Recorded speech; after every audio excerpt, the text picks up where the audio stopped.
ಇವರು ಸಿದ್ಧಲಿಂಗೇಶ್ವರ ಅವರು probably July ತಿಂಗಳಲ್ಲಿ ನನಗೆ ಭೇಟಿಯಾಗಿ ನನಗೆ ಈ ರೀತಿ ಒಂದು 17 ಪುಸ್ತಕಗಳನ್ನು ಬರಿಬೇಕಂತ ಹೇಳಿ ಒಂದಿಷ್ಟು ಪ್ರೀ ಪ್ರೈಮರಿ ಪುಸ್ತಕಗಳನ್ನು ಬರಿಬೇಕಂತ ಹೇಳಿ ಕೇಳ್ಕೊಂಡಾಗ ನನಗೆ ಆಶ್ಚರ್ಯ ಆಯಿತು. ನಾನಂತೂ ಇಂಥ ಕೆಲಸ ಯಾವುದೂ ಮಾಡಿಲ್ಲ ಮೊದಲು. ಸೊ ಅದಾದ ನಂತರ ಈ ಪ್ರೀ ಪ್ರೈಮರಿ ಪುಸ್ತಕ ಬರಿಬೇಕಾದಂಥದ್ದು ಬಹಳ ಸೆನ್ಸಿಟಿವ್ ವಿಷಯ. ಸೊ ಅದನ್ನು ನಾನು ನೋಡ್ಬೇಕಾದ್ರೆ ಬಹಳಷ್ಟು ವಿಚಾರ ಮಾಡಿ ಮತ್ತೆ ಅವ್ರನ್ನ 1 ತಿಂಗಳು ಆಯಿತು ಇದೇ ವಿಚಾರ ಮಾಡೋದ್ರಾಗ. ಮತ್ತೆ ನನಗೆ ಮತ್ತೆ ಇನ್ನೊಂದು ಸಲ ಬಂದು ಭೇಟಿಯಾಗಿ ಈ ರೀತಿ ಬುಕ್ಸ್ನ ಬರಿಬೇಕು ಸರ್, ಈ ರೀತಿ ನಿಮ್ಗೆ ಒಂದು ಎಕ್ಸ್ಪೀರಿಯನ್ಸ್ ಇದೆ, ನಿಮ್ಗೆ ಆಲ್ರೆಡಿ ನೀವೊಂದು ಸುಮಾರು ವರ್ಷಗಳಿಂದ ಪ್ರೈಮರಿ ಶಾಲೆ ಮತ್ತು ಪ್ರೀ ಪ್ರೈಮರಿ ಮತ್ತು ಪ್ರೈಮರಿ ಶಾಲೆ ನಡೆಸ್ತಾ ಇದ್ದೀರಿ, ಮಕ್ಕಳ ಸಂಗತ ಒಳ್ಳೆಯ ಒಡನಾಟ ಇಟ್ಕೊಂಡಿರಿ ಅಂತ ಹೇಳಿದಾಗ ಅದನ್ನು ನಾನು ಮತ್ತೆ ಒಂದಿಷ್ಟು ಸೀರಿಯಸ್ ಆಗಿ ತೊಗೊಂಡು in the month of August first ವೀಕಲ್ಲಿ ಸೆಕೆಂಡ್ ವೀಕಲ್ಲಿ ನಾನು ಆ ಪುಸ್ತಕಗಳನ್ನ ಬರೀಲಿಕ್ಕೆ ಪ್ರಾರಂಭ ಮಾಡಬೇಕಾದಾಗ ನಾನು ಒಂದಿಷ್ಟು ಡಿಸೈನರ್ ಕೂಡ ಬೇಕಾಗಿತ್ತು. DTP ಮಾಡಬೇಕಲ್ಲ, ಅವಕ್ಕೆಲ್ಲ ಡಿಸೈನ್ ಮಾಡಬೇಕಾದ್ರೂ ಕೂಡ ಅವರು ಇರೋದು ಬೆಂಗಳೂರಲ್ಲಿ ಇರ್ತಕ್ಕಂಥವ್ರು. ಯಾಕಂದರೆ ಪ್ರೀ ಪ್ರೈಮರಿ ಪುಸ್ತಕ ಬರಿಬೇಕಂತಂದರೆ ಸಾಕಷ್ಟು ಡಿಸೈನಿಂಗ್ ವರ್ಕ್ ಇರುತ್ತೆ. ಆ ಡಿಸೈನಿಂಗ್ ವರ್ಕ್ ಇರೋ ಕಾರಣಕ್ಕೆ ಮತ್ತು ನಾವು ಇಲ್ಲಿ ಇರೋ ಕಾರಣಕ್ಕೆ ಸೊ ಇದು ಒಂದು ಪುಸ್ತಕವನ್ನು ಸ್ವಲ್ಪ ಡಿಲೇ ಆಗಿ ಪ್ರಿಂಟ್ ಆಗಿಬಿಟ್ಟಿವೆ ಸರ್. ಸೊ ಈಗ ನಮಗೆ ಈ ಪುಸ್ತಕಗಳನ್ನು ನಮಗೆ ಮಾರ್ಚ್ ತಿಂಗಳಲ್ಲಿ ಬಂದಿರೋದ ಕಾರಣ ಇವಾಗ ಅದಕ್ಕೆ ಲೋಕಾರ್ಪಣೆ ಮಾಡ್ತಾ ಇದ್ದೀವಿ. ಈ ಪುಸ್ತಕದ ಬಗ್ಗೆ ಹೇಳಬೇಕು ಅಂತಂದರೆ ಮೊದಲನೇದಾಗಿ ನಾನು ಈ BPBSನ ಸಂಸ್ಥಾಪಕರಾದಂತಹ ಬಸಮ್ಮ ಬಿ ಕೋನೇಕ್ ಅವರಿಗೆ ಬಸವ ಪ್ರಕಾಶನ ಹಾಗೂ ಬುಕ್ ಸೆಲ್ಲರ್ಸ್ ಇದನ್ನ ಫುಲ್ ಫಾರ್ಮ್ನಾಗ ಹೇಳಬೇಕು. BPBS ಅಂತ ನಾವು ತೊಗೊಂಡಿದ್ವಿ, ಇಲ್ಲಿ ನೋಡ್ತಾ ಇರೋದು BPBS ಎನ್ರಿಚಿಂಗ್ ಎಜುಕೇಷನ್ ಅಂತ ತೊಗೊಂಡಿದ್ವು. ಈ BPBS ಅಂತಂದರೆ ಬಸವ ಪ್ರಕಾಶನ ಮತ್ತು ಬುಕ್ ಸೆಲ್ಲರ್ಸ್ ಅಂತ. ಅದು ಕೆಳಗಡೆ ಎನ್ರಿಚಿಂಗ್ ಎಜುಕೇಷನ್ ಅಂತ ಒಂದು ಬೇಸ್ ಲೈನ್ ಕೊಟ್ಟಿರೋದು. ಈ ಒಂದು ಟೋಟಲಿ ಆ ಒಂದು ಡಿಸೈನ್ ಅದು ಲೋಗೋ ಏನದಲ್ಲ ಒಂದು ಸಂದೇಶವನ್ನು ಕೊಡ್ತದೆ, ಒಂದು ಡೆಫಿನೇಷನ್ ಕೊಡುತ್ತೆ. ಏನಪ್ಪ ಅಂತಂದರೆ ಈ BPBS ಅದಕ್ಕೋಸ್ಕರ ಅಂದರೆ ಮಕ್ಕಳ ಜ್ಞಾನದ ವಿಕಸನಕ್ಕಾಗಿ ಈ BPBS ಅಂತಕ್ಕಂಥ ಒಂದು ಡೆಫಿನೇಷನ್ ಕೊಡುತ್ತೆ. ಅಲ್ಲಿ ಆ ಒಂದು ಮಗುವಿನ ಚಿತ್ರ ತೋರಿಸುತ್ತೆ BPBS ಅಂತೇಳಿ. ಸೊ ಅದೇ ಥರ ಕೆಳಗಡೆ ಎನ್ರಿಚಿಂಗ್ ಎಜುಕೇಷನ್ ಅಂತಲೂ ಕೂಡ ನಾವು ಅದನ್ನು ತೋರಿಸ್ಕೊಟ್ಟಿದ್ವಿ. ಮತ್ತು ಈ ಒಂದು ಬುಕ್ಸ್ನ ನಾವು ಬರೀಬೇಕಾದಾಗ ಯಾವುದಾದ್ರೂ ಒಂದು ಸೀರೀಸ್ ಬೇಕು. ಈ ಒಂದು ಸೀರೀಸ್ನಾಗ ಒಂದು ಬುಕ್ನ ನಾವು ಇದು ಮಾಡಬೇಕಾಗತ್ತೆ. ಈ ಸೀರೀಸ್ ಬುಕ್ಕನ್ನು ಇದನ್ನೇನದಲ್ಲ ನ್ಯೂಬಿ ಸೀರೀಸ್ ಅಂತ. ನ್ಯೂಬಿ ಅಂತಂದರೆ ನ್ಯೂ ಬಿಗಿನಿಂಗ್ ಅಂತೇಳಿ, ನ್ಯೂ ಬಿಗಿನರ್ಸ್. ಆ ನ್ಯೂ ಬಿಗಿನರ್ಸ್ಗೋಸ್ಕರ ನಾವು ಒಂದು ಪುಸ್ತಕ ಬರಿತಾ ಇದ್ವಿ. ಅದಕ್ಕೋಸ್ಕರ ಎಲ್ಲ ಬುಕ್ಕಲ್ಲಿ ಕೂಡ ನ್ಯೂಬಿ ಸೀರೀಸ್ ಅಂತ ಬರ್ತಾ ಇದೆ. ಆ ನ್ಯೂಬಿ ಸೀರೀಸಲ್ಲಿ ಈ ಪುಸ್ತಕಗಳನ್ನು ಬರಲಿಕ್ಕೆ ನಾವು ಸ್ಟಾರ್ಟ್ ಮಾಡಿದ್ವಿ. ಈ BPBS ಯಾಕೆ ಅವಶ್ಯಕತೆ ಇತ್ತು? ಆಲ್ರೆಡಿ ಸಾಕಷ್ಟು ಸಾವಿರಾರು ಪಬ್ಲಿಕೇಶನ್ ಬುಕ್ಸ್ನ ಅವೈಲೇಬಲ್ ಇದೆ ಮಾರ್ಕೆಟಲ್ಲಿ. ಆದರೂ ಕೂಡ ಈ ನಮ್ಮ BPBS ಬುಕ್ ಯಾಕೆ ನಮಗೆ ಬೇಕಿತ್ತು ಅನ್ನೋದನ್ನು ನಾವು ಪ್ರಶ್ನೆ ಮಾಡಿದಾಗ ನಾವು ಸಾಕಷ್ಟು ಬುಕ್ಸ್ನ ನೋಡ್ತಾ ಇದ್ವಿ. ಅದರಲ್ಲಿ ಕಾಂಟೆಂಟ್ ಸರಿಗಿರೋದಿಲ್ಲ, ಡಿಸೈನ್ ಸರಿಗಿರೋದಿಲ್ಲ, ಅದರ ಪಿಕ್ಚರ್ ಸರಿಗಿರಂಗಿಲ್ಲ, ಮತ್ತು ಅದರಲ್ಲಿ ಮಕ್ಕಳಿಗೆ ಬೇಕಾದಂತಹ ಬರವಣಿಗೆಗೋಸ್ಕರ ಬೇಕಾದಂತಹ ಒಂದು ಸ್ಪೇಸು ಅಲೈನ್ಮೆಂಟು ಸರಿಗಿರೋದಿಲ್ಲ. ಅದಕ್ಕೋಸ್ಕರ ನಾನು ನೋಡಿದಾಗ ನಾನು ಒಂದು ಎಕ್ಸ್ಪೀರಿಯನ್ಸ್ ಮಾಡಿದ್ದ ಒಂದು ವಿಚಾರಗಳನ್ನ ಇಟ್ಕೊಂಡು ನಾನು ಮಕ್ಕಳಲ್ಲಿ ಬರ್ಸ್ಬೇಕಾದಾಗ ನಮ್ಮ ಟೀಚರ್ಸ್ ಆಗಲಿ ಒಂದು ಪಾಲಕರಾಗಲಿ ಭಾಳಷ್ಟು ಕಷ್ಟಪಡ್ತಾರೆ. ಇಲ್ಲಿ ಯಾರು ಟೀಚರ್ಸ್ ಇದ್ದೀರಾ? ಯಾರಾದರೂ ಟೀಚರ್ಸ್ ಬಂದಿರ ಪ್ರೀ ಪ್ರೈಮರಿ ಟೀಚ್ ಮಾಡೋರು ಇದ್ದೀರಾ? ಓಕೆ. ಈಗ ಪ್ರೀ ಪ್ರೈಮರಿ ಮಕ್ಕಳಿಗೆ ಆಲ್ಫಾಬೆಟ್ಸ್ ಕಲಿಸ್ಬೇಕಾಗಿತ್ತು, ರೈಮ್ಸ್ನ ಕಲಿಸ್ಬೇಕಾಗಿತ್ತು, ನಂಬರ್ನ ಕಲಿಸ್ಬೇಕಾಗಿತ್ತು ಅಂತಂದರೆ ಬಹಳಷ್ಟು ಕಷ್ಟಪಡ್ತೀವಿ. ಪಾಲಕರು ಕೂಡ ಅಷ್ಟೇ. ಪಾಲಕರು ಕೂಡ ಮಕ್ಕಳಿಗೆ ಹೊಡೆಯೋದು ಮಾಡ್ತಾರೆ. ಮಕ್ಕಳು ಬರಲಿಲ್ಲ ಅಂತಂದರೆ ಅವರಿಗೆ ಪನಿಷ್ಮೆಂಟ್ ಕೊಟ್ಟು ಬರ್ಸ್ಲಿಕ್ಕೆ ಹಚ್ತಾರೆ. ಸೊ ಯಾಕಂತಂದರೆ ನೀವು ಹಾಕ್ಕೊಡ್ತಕ್ಕಂಥ ಒಂದು ಬುಕ್ಕಲ್ಲಿ 4 ಲೈನ್ ಬುಕ್ಕಲ್ಲಿ ಅಷ್ಟೇ ಒಂದು ತಿದ್ಲಿಕ್ಕೆ ಏನು ಮಾಡ್ತೀರಿ, ಅದನ್ನು ಟ್ರೇಸ್ ಮಾಡೋಷ್ಟೇ ಒಂದು ಲೈನ್ ಹಾಕ್ಕೊಟ್ಟಿರ್ತೀರಿ. ಅಥವಾ ಕೆಲವು ಬುಕ್ಕಲ್ಲಿ ಅಷ್ಟೊಂದು ಸ್ಪೇಸ್ ಇರೋಂಗಿಲ್ಲ. ಆ ಸ್ಪೇಸ್ಗೋಸ್ಕರ ನೀವು ಮಕ್ಕಳನ್ನ ಒಂದಿಷ್ಟು ಪನಿಷ್ಮೆಂಟ್ ಕೊಡೋದೆಲ್ಲ ಮಾಡ್ತೀರಿ. ಸೊ ಈ ಪುಸ್ತಕದಲ್ಲಿ ಆ ರೀತಿ ಆಗೋದಿಲ್ಲ. ಯಾಕಂತಂದರೆ ನಾವು ಮಕ್ಕಳಿಗೆ ಟ್ರೇಸ್ ಮಾಡಿ ಬರಲಿಕ್ಕೆ ಸಾಕಷ್ಟು ಅವಕಾಶಗಳನ್ನು ಕೊಟ್ಟಿದ್ದೀವಿ, ಸ್ಪೇಸ್ನ ಕೊಟ್ಟಿದ್ದೀವಿ. ಸೊ ಅದೇ ರೀತಿಯಾಗಿ ಈ ಪುಸ್ತಕವನ್ನು ಒಂದು ಯಾವ ಆಧಾರದ ಮೇಲೆ ಬರಿತೀವಿ ಅಂತಂದರೆ NCF FS ಅಂತ 2022. NCF ಅಂದರೆ national curriculum framework fundamental stage 2022 ಅಲ್ಲಿ ಈ ಒಂದು ಅದರಲ್ಲಿ ಬರ್ತಕ್ಕಂಥ ಒಂದು ಕರಿಕ್ಯುಲಮ್ ಫ್ರೇಮ್ವರ್ಕ್ನ ಯೂಸ್ ಮಾಡಿಕೊಂಡು ಈ ಪುಸ್ತಕಗಳನ್ನು ನಾವು ತಯಾರು ಮಾಡಿದ್ವಿ. ಪ್ರೀ ಪ್ರೈಮರಿ ಅಂದರೆ ಅರ್ಥ ಪ್ರಿಪೇರಿಂಗ್ ಫಾರ್ ದಿ ಸ್ಕೂಲಿಂಗ್ ಅಂತ. ಪ್ರಿಪೇರಿಂಗ್ ಫಾರ್ ದಿ ಸ್ಕೂಲಿಂಗ್ ಮಕ್ಕಳು ಫಸ್ಟ್ ಸ್ಟ್ಯಾಂಡರ್ಡಿಗೆ ಬರ್ತಾ ಇರಬೇಕಾದ್ರೆ ಅವರಿಗೆ ಬರೀಲಿಕ್ಕೆ, ಓದಲಿಕ್ಕೆ, ಮ್ಯಾಥ್ಸ್ ಮಾಡಲಿಕ್ಕೆ, ಡ್ರಾಯಿಂಗ್ಸ್ ಮಾಡಲಿಕ್ಕೆ, ಕ್ರಾಫ್ಟ್ ಮಾಡಲಿಕ್ಕೆ ಇವೆಲ್ಲ ಒಂದು ಸ್ಕಿಲ್ಸ್ ಬೇಕಾಗಿರುತ್ತೆ. ಆ ಸ್ಕಿಲ್ಸ್ ಬೇಕಾಗಿದ್ದ ಕಾರಣ ನಾವು ಈ ಒಂದು ಪ್ರೀ ಸ್ಕೂಲ್ ಅಂತ ಹೇಳ್ತೀವಿ, ಪ್ರಿಪೇರಿಂಗ್ ಫಾರ್ ದಿ ಸ್ಕೂಲಿಂಗ್ ಅಂತ ಹೇಳ್ತೀವಿ. ಸೊ ಆ ಪ್ರಿಪೇರಿಂಗ್ ಫಾರ್ ದಿ ಸ್ಕೂಲಿಂಗ್ ಮಾಡಬೇಕಾದ್ರೆ ಎಷ್ಟೆಲ್ಲ ಬುಕ್ಸ್ಗಳ ಅವಶ್ಯಕತೆ ಇರುತ್ತೆ. ಫಂಡಮೆಂಟಲ್ ಸ್ಟೇಜ್ ಮಾಡಬೇಕಾದಾಗ ಈ ಒಂದು ವರ್ಕ್ ಬುಕ್ಸ್ ಅವಶ್ಯಕತೆ ಇದೆ. ವರ್ಕ್ ಬುಕ್ ಜೊತೆಗೆ ಒಂದು ಆ್ಯಕ್ಟಿವಿಟಿ ಬುಕ್ ಕೂಡ ಬೇಕಾಗುತ್ತೆ. ಆ ಆ್ಯಕ್ಟಿವಿಟಿ ಬುಕ್ಕು ನಾವು ನೆಕ್ಸ್ಟ್ ಇಯರ್ ನಾವು ಅದನ್ನು ಪಬ್ಲಿಷ್ ಮಾಡ್ತಾ ಇದ್ದೀವಿ. ಸೊ ಇನಿಷಿಯಲಿ ನಾವು ಬರಬೇಕಾದಾಗ ಈ 17 ಪುಸ್ತಕಗಳನ್ನು ನಾವು ಕೆಟಗರಿ ಆಗಿ ನಾವು ಡಿವೈಡ್ ಮಾಡಬೇಕಾದಾಗ ಲಿಟ್ರಸಿ ಸ್ಕಿಲ್ಸ್ ಅಂತ ಹೇಳ್ತೀವಿ, ನ್ಯೂಮರಸಿ ಸ್ಕಿಲ್ಸ್ ಅಂತ ಹೇಳ್ತೀವಿ, ಮತ್ತು ಏನಂತ ಹೇಳ್ತೀವಿ ಅಂತಂದರೆ ರೈಮ್ಸ್ ಆ್ಯಂಡ್ ಲಿಸನಿಂಗ್ ಸ್ಕಿಲ್ಸ್ ಅಂತ ಹೇಳ್ತೀವಿ, ಮತ್ತು ಫೋನೆಟಿಕ್ ಸ್ಕಿಲ್ಸ್ ಅಂತ ಹೇಳ್ತೀವಿ, ಮತ್ತು ಡ್ರಾಯಿಂಗ್ ಆ್ಯಂಡ್ ಕ್ರಾಫ್ಟ್ ಸ್ಕಿಲ್ಸ್ ಅಂತ ಹೇಳ್ತೀವಿ. ಇವೆಲ್ಲ ಕೆಟಗರೈಸ್ 17 ಪುಸ್ತಕದಲ್ಲಿ ಇವೆಲ್ಲ ಅದರಲ್ಲಿ ಕವರ್ ಆಗಿದೆ. Literacy skills, numeracy skills, phonic skills, ಮತ್ತು ಏನಂತೀವಿ ನಾವು ಆರ್ಟ್ ಆ್ಯಂಡ್ ಕ್ರಾಫ್ಟ್, ಇವೆಲ್ಲ ಅದರಲ್ಲಿ ಆ ಬುಕ್ಕಲ್ಲಿ ಬಂದಿದೆ.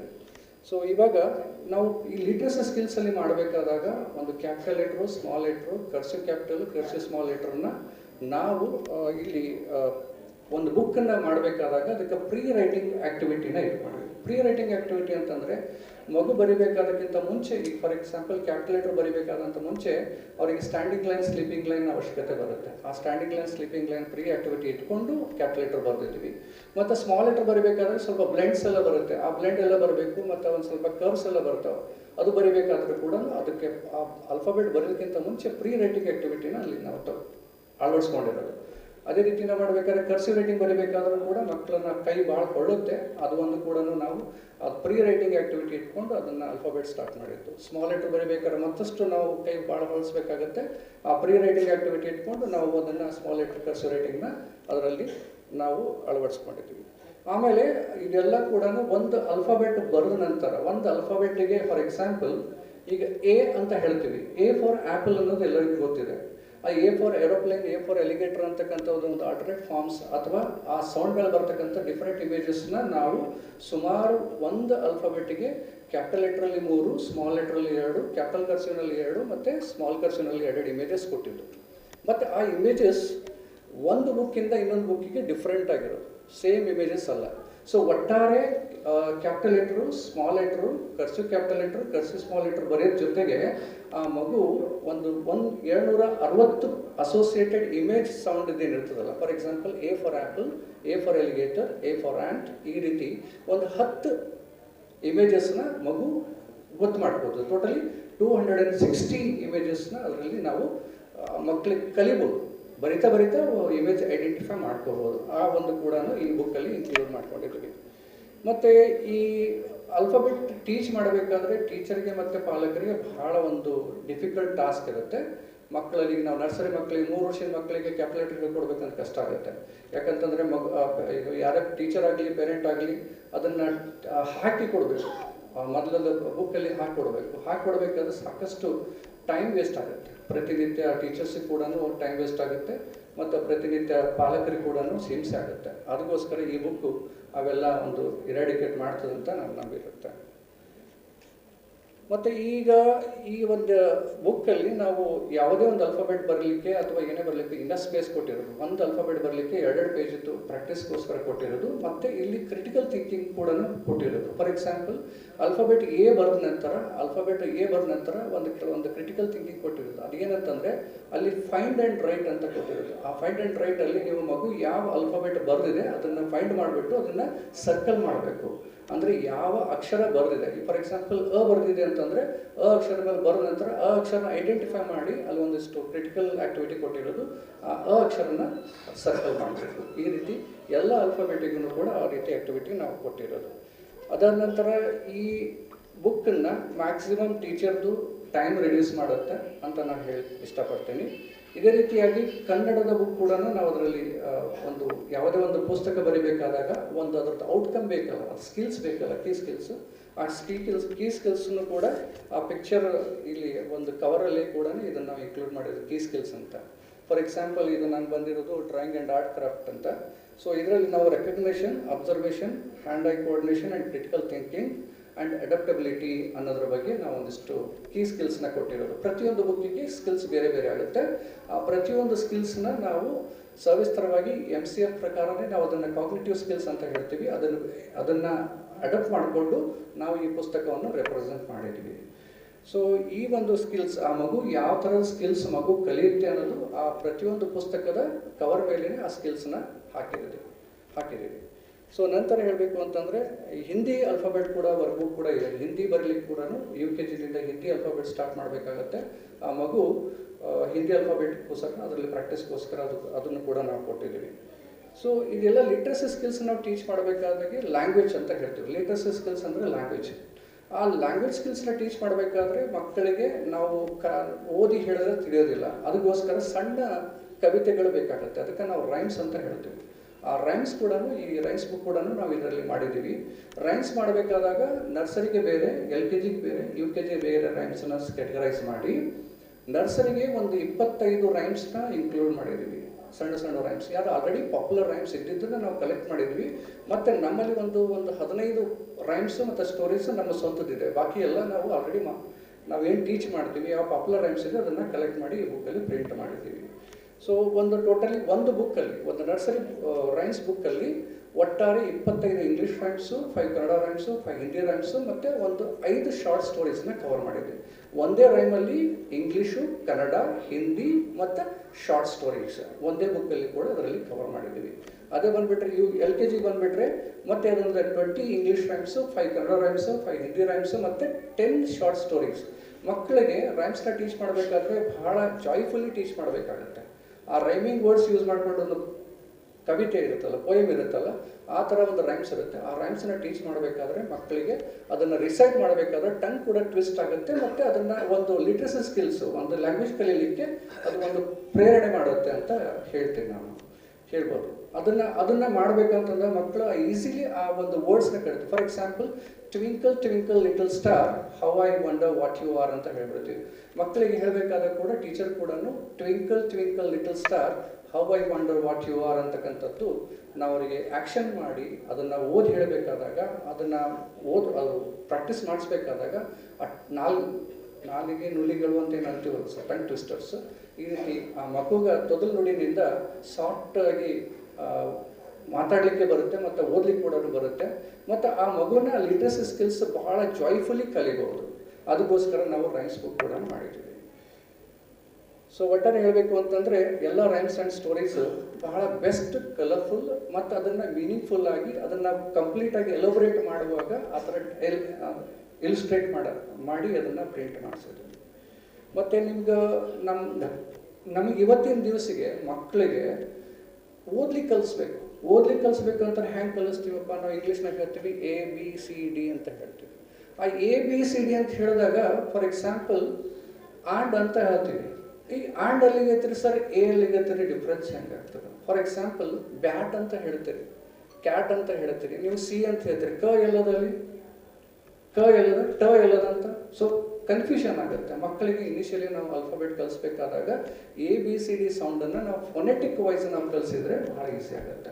ಫಾರ್ ಎಕ್ಸಾಂಪಲ್ ಎಗೆ ಅ ಅಂತ ನಾವು ಕನ್ನಡನಾಗ ಹೇಳ್ತಿರ್ತೀವಿ. ಅದೇ ರೀತಿ ನಾವು ಇಲ್ಲಿ ಕೂಡ ಮಕ್ಕಳಿಗೆ A ಸೌಂಡು ಅ ಮತ್ತು ಎ ಅಂತ ಹೇಳಬೇಕಾಗುತ್ತೆ, B ಸೌಂಡಿಗೆ ಬ ಅಂತ ಹೇಳಬೇಕಾಗುತ್ತೆ, C ಸೌಂಡಿಗೆ ಸ ಮತ್ತು ಕ ಅಂತ ಹೇಳಬೇಕಾಗ್ತದೆ. ಈ ರೀತಿ ನಾವು ಸೌಂಡ್ ಮೇಲೆ ಮಕ್ಕಳಿಗೆ ಕಲಿಸ್ಕೊತ ಹೋದರೆ ಇದು ಒಟ್ಟಾರೆ 26 ಆಲ್ಫಾಬೆಟ್ಸ್ ನಾವು ಇಂಗ್ಲೀಷ್ ಲ್ಯಾಂಗ್ವೇಜ್ನಾಗ ಕಲಿತೀವಿ. ಬಟ್ ಯಾವುದೇ ಒಂದು ಲ್ಯಾಂಗ್ವೇಜ್ ಮಾಡಬೇಕಾದ್ರೆ ಅದರದ್ದೇ ಆದಂತಹ ಸ್ವರ, ಅದರದ್ದೇ ಆದಂಥ ವ್ಯಂಜನ, ಅದರದ್ದೇ ಆದಂಥ ಸೌಂಡ್ಸ್ ಇರುತ್ತೆ. ಆ ಸೌಂಡನ್ನು ಇಟ್ಕೊಂಡು ಮಕ್ಕಳಿಗೆ ನಾವು ಕಲಿಸ್ಬೇಕಾಗುತ್ತೆ. ಅದಕ್ಕೋಸ್ಕರ ನಾವು ಏನದಲ್ಲ ಈ ಫೊನೆಟಿಕ್ಸ್ನ ಯೂಸ್ ಮಾಡಿ ಆ ಮಕ್ಕಳನ್ನ ಕಲಿಸ್ತೀವಿ. ಈ ಫೊನೆಟಿಕಲ್ಲಿ ನಮಗೇನು ಬರುತ್ತದೆ? ಸ್ವರಗಳು ಅಂತಂದರೆ ವ್ಯಂಜನಗಳು 21 ಬರುತ್ತೆ, ಇಂಗ್ಲೀಷಲ್ಲಿ ಸ್ವರಗಳು 5 ಬರುತ್ತೆ.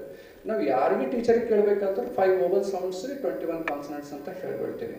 ಬಟ್ ಇಂಗ್ಲೀಷ್ ಲ್ಯಾಂಗ್ವೇಜಲ್ಲಿ ನಾವು ಸೌಂಡ್ಸ್ ಅಂತ ತೊಗೊಂಡಾಗ 44 ಸೌಂಡ್ಸ್ ಬರುತ್ತೆ, 44 ಸೌಂಡ್ಸ್ ಬರುತ್ತೆ. ಆ 44 ಸೌಂಡ್ಸ್ ಬಹಳಷ್ಟು ಟೀಚರ್ಸ್ ಕೂಡ ಗೊತ್ತಿಲ್ಲ.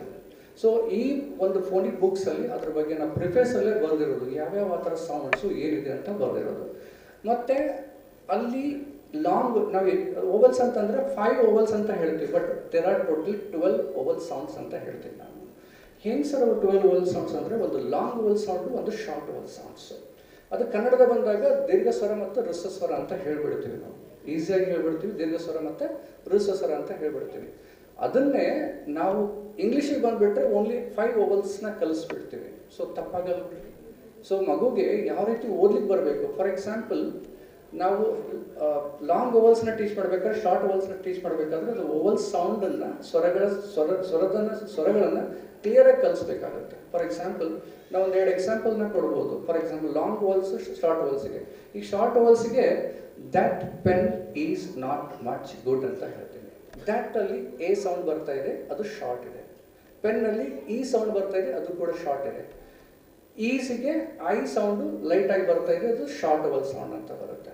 ಆಮೇಲೆ A E I O U ಅಂತ ಹೇಳ್ತೀವಲ್ಲ, ಅದನ್ನು ನೀವು ಲಾಂಗ್ ಓವಲ್ ಮತ್ತು ಶಾರ್ಟ್ ಓವಲಲ್ಲಿ ಕ್ಯಾಟಗರೈಸ್ ಮಾಡಿ ಅದನ್ನ ಮಕ್ಕಳಿಗೆ ಹೇಳಲಿಕ್ಕೆ ಈಸಿ ಆಗುತ್ತೆ. That pen is not much good ಅಂತಕ್ಕಂಥ ಒಂದು ಸೆಂಟೆನ್ಸ್ನ ನೆನಪಿಟ್ಕೊಂಡ್ರೆ ಒಟ್ಟಾರೆ ನಾವು ಶಾರ್ಟ್ ಓವಲ್ಸ್ನ ನಾವು ಮಕ್ಕಳಿಗೆ ಹೇಳಿಕೊಡಬಹುದು. ಅದೇ ರೀತಿ ಲಾಂಗ್ ಓವಲ್ ಸೌಂಡ್ಸ್ಗೆ pa, may, we, all, go, to ಅಂತ ಹೇಳ್ತೀವಿ. ಪಾ ಅನ್ನೋದ್ರಲ್ಲಿ ಆ. ಫಾರ್ ಎಕ್ಸಾಂಪಲ್ ನಾವು ಕನ್ನಡದಲ್ಲಿ ಹೇಳ್ಬೇಕಾದ್ರೆ ಅ ಮತ್ತು ಆ ಅಂತ ಹೇಳ್ತೀವಿ. ಯಾವ ನಾವು ಜೋರಾಗಿ ಹೇಳ್ತೀವಿ, ಬಾಯಿ ಓಪನ್ ಮಾಡಿ ಹೇಳ್ತೀವಿ, ಅದು ಲಾಂಗ್ ಓವಲ್ ಸೌಂಡ್. ದೀರ್ಘ ಸ್ವರ ಅಂತ ಹೇಳ್ತೀವಿ. ಹ್ರಸ್ವ ಸ್ವರ ಅಂದರೆ ಶಾರ್ಟ್ ಓವಲ್ ಸೌಂಡ್ಸ್. ಸೊ ಇಷ್ಟನ್ನೇ ಡಿಫ್ರೆನ್ಸ್ ನಾವು ಕನ್ನಡದಲ್ಲಿ ಇರ್ತಕ್ಕಂಥ ಯಾವುದೋ ನಮ್ಗೆ ಕನ್ನಡ ಲ್ಯಾಂಗ್ವೇಜ್ ಕಲಿಬೋದು, ಹಿಂದಿ ಲ್ಯಾಂಗ್ವೇಜ್ ಕಲಿಬೋದು, ಯಾವುದೇ ಒಂದು ಲ್ಯಾಂಗ್ವೇಜ್ ಕಲಿತಾಗ ಅದನ್ನು ಕರೆಸ್ಪಾಂಡ್ ಅದಕ್ಕೆ ರಿಲೇಟ್ ಮಾಡಿ ನಾವು ಮಕ್ಕಳಿಗೆ ಕಲಿಸಿದ್ರೆ ಈಸಿ ಆಗುತ್ತೆ.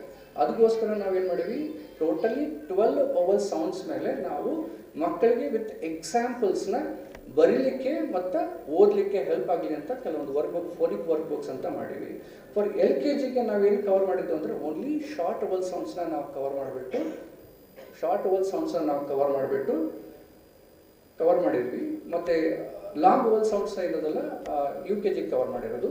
ಶಾರ್ಟ್ ಓವಲ್ಸ್ LKGಯಲ್ಲಿ ನಾವು ಶಾರ್ಟ್ ಓವಲ್ಸ್ ಕಲಿಸ್ಬೇಕಾದ್ರೆ ಮಕ್ಕಳಿಗೆ ಅದನ್ನು ಪದಗಳು ಓದ್ತಾ ಬರಿಬೇಕು.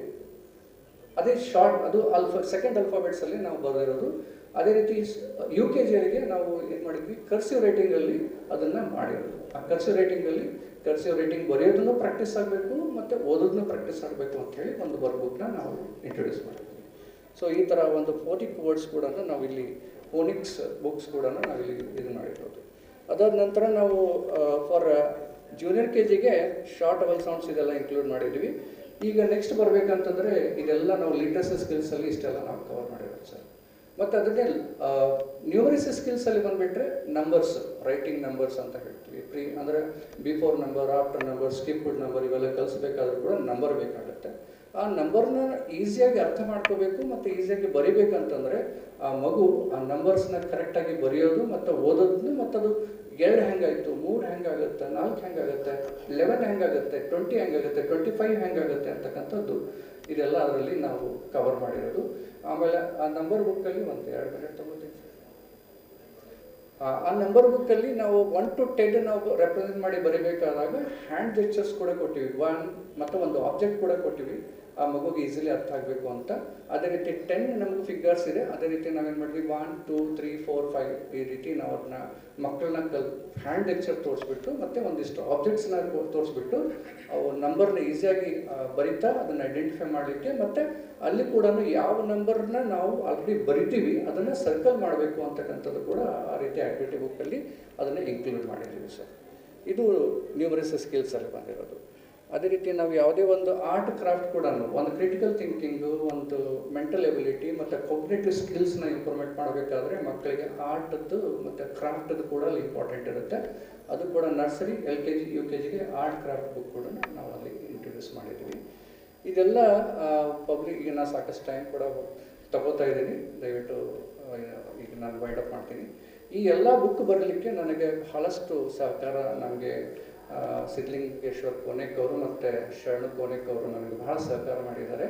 ಮತ್ತು ಈ ಒಂದು BPBS ಒಂದು ಏನು ಮಾಡಲಿಕ್ಕೆ ನನಗೆ ಸಾಕಷ್ಟು ಫ್ರೀಡಮ್ ಕೊಟ್ಬಿಟ್ಟು ನನಗೆ ನಾವೇನು ಮಾಡ್ತಿದ್ವಿ ಅದನ್ನೆಲ್ಲ ಕರೆಕ್ಷನ್ ಮಾಡಿಕೊಂಡು ಇವೆಲ್ಲ ಮಾಡಬೇಕಾದ್ರೂ ಕೂಡ ನಾನು ಇಲ್ಲಿ ಇದ್ಕೊಂಡು ಬೆಂಗಳೂರಲ್ಲಿ ಡಿಸೈನಿಂಗ್ ಆಗ್ತಾ ಇತ್ತು. ಇಲ್ಲಿ ನಾವು ಯಾಕಂತಂದರೆ ಬರೀ ಟೆಕ್ಸ್ಟ್ ಆಗಿದ್ದರೆ ಈಸಿಯಾಗಿ ನಾವು ಟೈಪ್ ಮಾಡಿಸಿ ಕರೆಕ್ಷನ್ ಮಾಡ್ಬೋದು.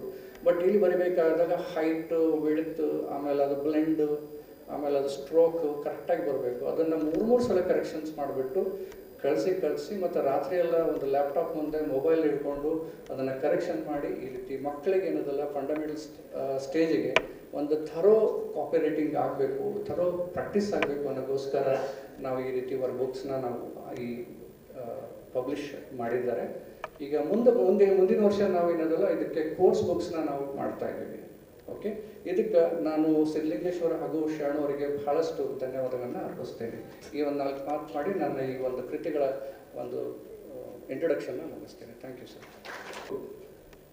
ತಮ್ಮೆಲ್ಲರಿಗೂ ಪ್ರಣಾಮಗಳು. ನನಗೆ ಮಾತುಗಳನ್ನು ಕೇಳಲಿಕ್ಕೆ ಬಂದು ಕೂತವನಿಗೆ ಮಾತಾಡಲಿಕ್ಕೆ ಹಚ್ಚಿದ್ದಾರೆ. ಇದು ಬಯಸದೇ ಬಂದ ಭಾಗ್ಯ ಅಂತ ನಾನು ತಿಳ್ಕೊಂಡೆ. ನಿನ್ನೆ ತಾನೇ ನಾವೆಲ್ಲರೂ ಬಸವ ಜಯಂತಿಯನ್ನು ಬಹಳ ವಿಜೃಂಭಣೆಯಿಂದ ಆಚರಿಸ್ತೀವಿ. ಜಗತ್ತಿನಲ್ಲಿ ಅನೇಕ ದಾರ್ಶನಿಕರು ಆಗೋಗಿದ್ದಾರೆ. ಆದರೆ ಬಸವಣ್ಣ ಅವೆಲ್ಲ ದಾರ್ಶನಿಕರಿಗಿಂತ ಭಿನ್ನವಾಗಿ ನಿಲ್ತಾ ಇದ್ದಾರೆ.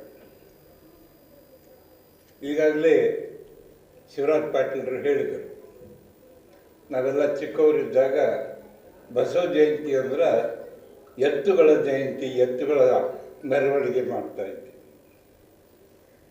ನಾನು ಚಿಕ್ಕವನಿದ್ದಾಗ ಈ ಎತ್ತುಗಳ ಮೆರವಣಿಗೆಯನ್ನೇ ಮಾಡ್ತಾ ಇದ್ವಿ. ಜೂಲ ಹಾಕಿ ಬಣ್ಣ ಹಚ್ಚಿ ಮೆರವಣಿಗೆ ಮಾಡೋದು ಇದೆಲ್ಲ ಆಗ್ತಾ ಇತ್ತು. ಆದರೆ ಈ ನಮ್ಮ ನಗರದ ಕಿರಾಣಿ ಬಜಾರ್ನಲ್ಲಿ ಒಂದು ಮಲ್ಲಿಕಾರ್ಜುನ ಮಠ ಅಂತಿದೆ. ಎಷ್ಟು ಜನ ನೋಡಿದರೆ ಗೊತ್ತಿಲ್ಲ. ಅಲ್ಲಿ ಆರ್ಯ ಸಮಾಜ ಮಂದಿರ ಕೂಡ ಇದೆ. ಅಲ್ಲೇ ಪಕ್ಕದಲ್ಲಿ ಮಲ್ಲಿಕಾರ್ಜುನ ಮಠ ಅಂತಿದೆ. ಅಲ್ಲೇ ಪಕ್ಕದಾಗಿ ಈಗೇನು ವರ್ಧಮಾನ್ ಲಾಡ್ಜ್ ಆಗಿದೆ, ಅದು ಒಂದು ಬೇರೆ ಕಾರ್ಖಾನೆ ಇತ್ತು. ಅಲ್ಲಿ ನಾವು ಕಿರಾಯಿ ತಗೊಂಡು ವಾಸ ಮಾಡ್ತಾ ಇದ್ವಿ. ನಾನು ಅವಾಗ ಸುಮಾರು 6-7ನೇ ವರ್ಗದಲ್ಲಿ ಓದ್ತಾ ಇದ್ದೆ. ಸುಮಾರು 50ರ ದಶಕ. ಆಗ ಲಿಂಗಾನಂದ ಸ್ವಾಮಿಗಳು ಅಲ್ಲಿ ಬಂದು 1 ತಿಂಗಳವರೆಗೆ ಪ್ರವಚನವನ್ನು ಮಾಡಿದರು. ಆ ಪ್ರವಚನದ ಪ್ರಭಾವವೇ ಇವತ್ತು ನಾನು ಬಸವಣ್ಣನವರ ಅನುಯಾಯಿ ಆಗಿದ್ದು ಅವರ ಪಕ್ಕ. ಅತ್ಯಂತ ಪ್ರಭಾವಯುತವಾದಂಥ ಮಾತುಗಳನ್ನು ಅವ್ರು ಹೇಳಿದರು. ಬಹಳ ಧೈರ್ಯಶಾಲಿಯ ಮಾತುಗಳನ್ನು ಹೇಳ್ತಾ ಇದ್ದರು.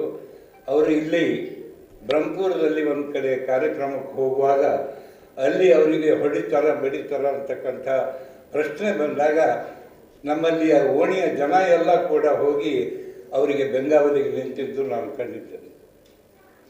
ತದನಂತರ ಒಂದು 10-15 ವರ್ಷಗಳ ನಂತರ ಅದೇ ಲಿಂಗಾನಂದ ಸ್ವಾಮಿಗಳು ನಮ್ಮ ಊರು ಡೊಂಗರಗಾಂವ್ ಗ್ರಾಮದಲ್ಲಿ 1 ತಿಂಗಳವರೆಗೆ ಪ್ರವಚನವನ್ನು ಮಾಡಿದರು. ಅಲ್ಲಿ ಕೂಡ ನಾನು ಆಗ ಬೀದರ್ನಲ್ಲಿ ಕೆಲಸ ಮಾಡ್ತಾ ಇದ್ದೆ. ಪ್ರತಿ ಶನಿವಾರ ರವಿವಾರ ಗ್ರಾಮಕ್ಕೆ ಹೋಗಿ ಅವರ ಪ್ರವಚನವನ್ನು ಕೇಳ್ತಾ ಇದ್ದೆ. ಇದೆಲ್ಲದರ ನೆಟ್ ರಿಸಲ್ಟ್ ಏನು ಅಂತಂದರೆ ಇವತ್ತು ಬಸವಣ್ಣವರ ತತ್ವಗಳ ಪ್ರಭಾವ ನನ್ನ ಮೇಲೆ ಬಹಳಷ್ಟು ಆಗಿದೆ. ಸಾಧ್ಯವಾದ ಮಟ್ಟಿಗೆ ಆ ತತ್ವಗಳನ್ನು ನನ್ನ ಜೀವನದಲ್ಲಿ ಅಳವಡಿಸಿಕೊಳ್ಳಲಿಕ್ಕೆ ಪ್ರಯತ್ನವನ್ನು ಮಾಡಿದ್ದೇನೆ.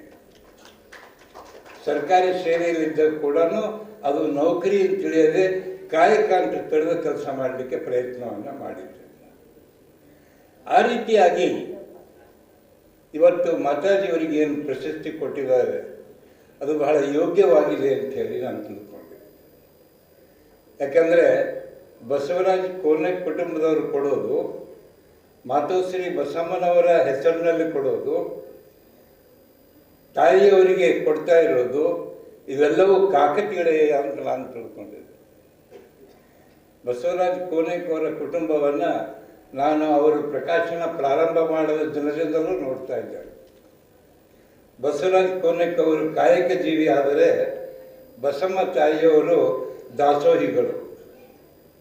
ಕಾಯಕ ದಾಸೋಹ ಬಸವಣ್ಣವರೇನು ಮೂಲ ತತ್ವಗಳಿದ್ದವು, ಅವು ಜಗತ್ತಿನ ಉಳಿದ ದಾರ್ಶನಿಕರಿಗಿಂತ ಭಿನ್ನವಾದಂಥ ತತ್ವಗಳು.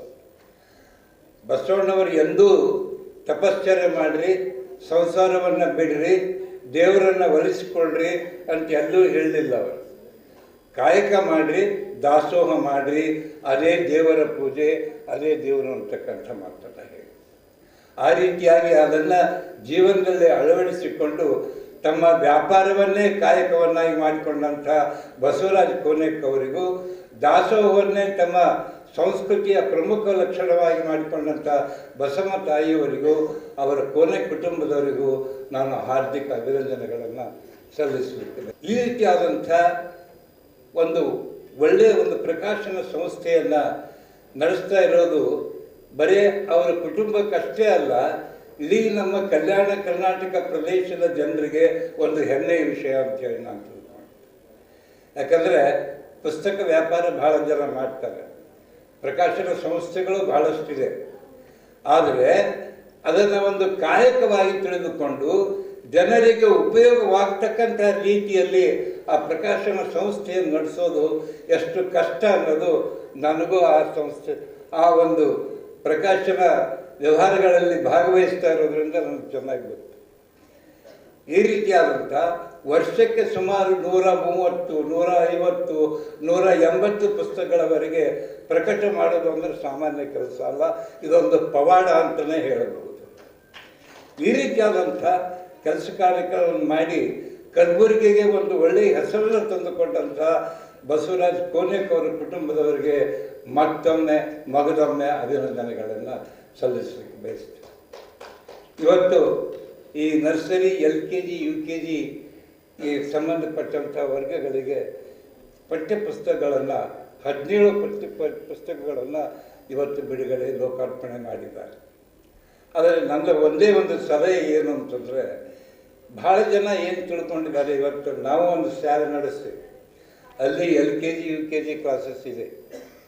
ಭಾಳಷ್ಟು ಪೇರೆಂಟ್ಸ್ ಬಂದವರು ಏನ್ರಿ ನಮ್ಮ ಮಕ್ಕಳಿಗೆ ಏನೂ ಕಳಿಸೇ ಇಲ್ಲಲ್ಲ ಅಂತ, ಏನ್ರಿ ಅವ್ರಿಗೆ ಇನ್ನೂ ABCD ಬರ್ಲಿಕ್ಕೆ ಬರೋಂಗಿಲ್ಲಲ್ರಿ, ಏನೋ ಅಳಾಯಿ ಬರ್ಲಿಕ್ಕೆ ಬರಲ್ಲಲ್ರಿ ಅಂತ ಕೇಳ್ತಾರೆ. ಆದರೆ ನನ್ನ ವೈಯಕ್ತಿಕ ಅಭಿಪ್ರಾಯ ಏನು ಅಂತಂದರೆ, LKG, UKG ನರ್ಸರಿ ಕ್ಲಾಸ್ಗಳು ಕಲಿಸ್ಲಿಕ್ಕಲ್ಲ, ಅಲ್ಫಾಬೆಟ್ ಕಲಿಸ್ಲಿಕ್ಕೆ ಅಲ್ವೇ ಅಲ್ಲ.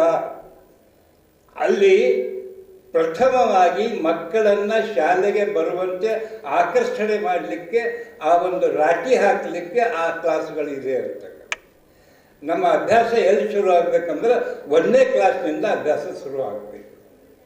ಅದಕ್ಕೆ ಎಲ್ಲದರ ಜೊತೆಗೆ ಮಕ್ಕಳಿಗೆ ನಮ್ಮ ಟೀಚರ್ಸಿಗೆ ಅದೇ ಹೇಳಿದ್ದೀನಿ ನಾನು, ಬಂದ ಕೂಡಲೇ ನೀವು ABCD ಹೇಳಲಿಕ್ಕೆ ಹೋಗಬೇಡಿ, ಅವರಿಗೆ ಇಚ್ಛೆ ಇದ್ದಂಥ ಆಟಗಳನ್ನು ಆಡಿಸ್ರಿ ಮಕ್ಕಳಿಗೆ.